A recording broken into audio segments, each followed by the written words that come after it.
Good day sa lahat mga gar. So ngayon, maraming nagre-request no na gawan daw ng tutorial yung paano mabilis ma-invite sa ads on Reels. Kasi effective talaga to. Kasi ako natuwa lang ako kasi kanina ginawa ko siya.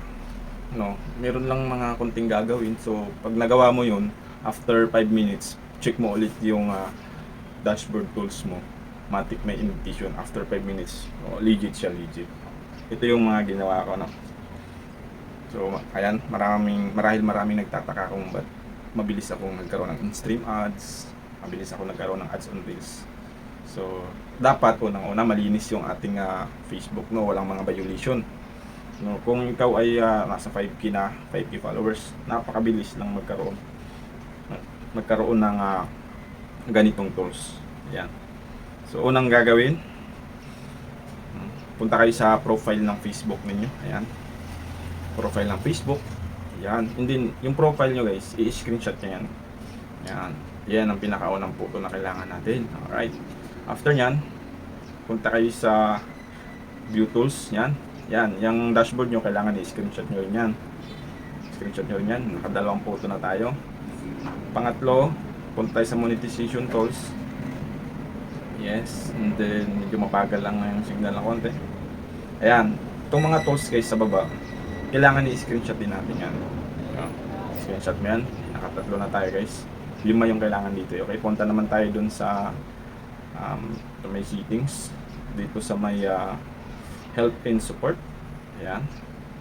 And then sa support inbox. Ayan. Tapos yung your alerts guys. Ayan. Kailangan no violation, screenshot din natin yan. Alright, pak, 4 na. And then yung pang last is yung report about. Ayan, no report, screenshot din natin yan. So okay na guys, pang 5 na.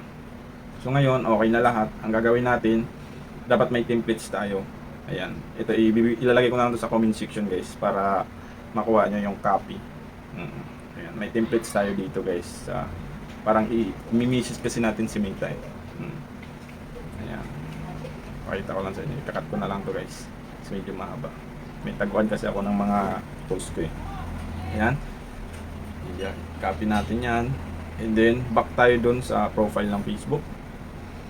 Ayan. Ngayon, magbi-message na tayo guys. Punta tayo sa report a problem. Ayan. And then, dito tayo sa continue to report. Waiting lang. Waiting lang ng saglit. Medyo magbagal ng konti pero kaya. And then dito tayo guys sa include.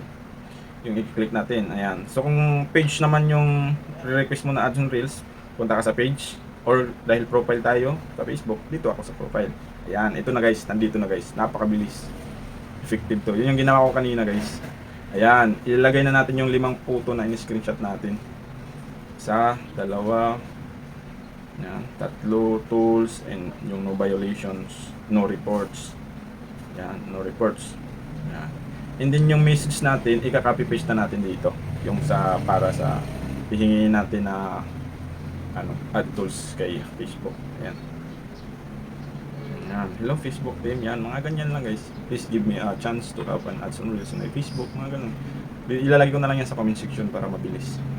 Tapos ngayon, mag-message ka sa baba, ilagay mo, here's my Facebook link. Yan. Yung mabagal yung typing ko, mga gar. Yan. Tapos ngayon, kunin natin yung link ng ating profile. Kailangan yun eh. Kasi dun i-check ni Meta yung ating Facebook. Titignan niya kung karapat dapat na ba talaga tayo magkaroon ng ads on Reels. Make sure lang na malinis, walang violation. Ayan. Pupunta sa profile, i-copy natin yung link ng Facebook natin, and then i-paste dito. Ayan. Tapos ngayon, pag okay na lahat, isi-send mo na siya guys. Isi-send mo na yan. Send report. Ayan. Yung may sa taas.